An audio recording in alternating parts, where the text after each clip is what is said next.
под Швейцарией. Вот слева это то, как было несколько десятков лет назад. Что-то это напоминает нас отчасти. А справа это то, как это есть сейчас.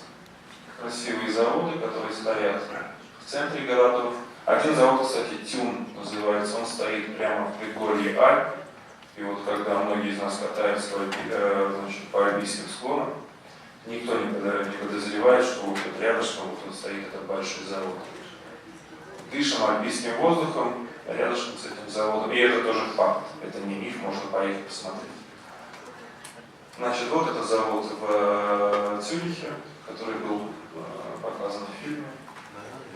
Значит, это заводы в других странах.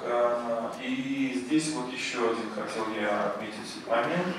Противники этой реформы или противники этих проектов говорят следующую мысль, что Европа отказывается от подобных заводов, Европа приняла решение о том, что эти заводы неправильный путь развития и так далее, и так далее, и так далее.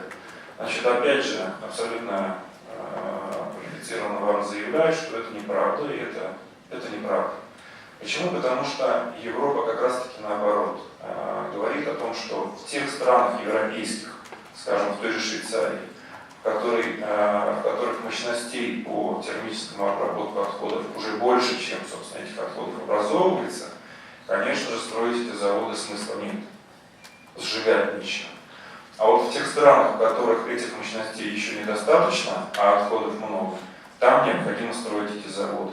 И на сегодняшний день выделены европейские гранты порядка 400 миллионов евро на строительство подобных заводов в Польше, в Литве, потому что именно в этих странах мощностей все еще не хватает.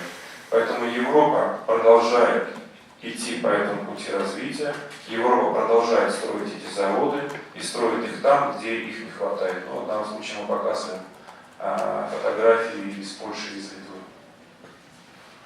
Здесь также представлены заводы в разных городах мира, Европы, вернее, да, здесь и Франция, и Швеция, и Чехия.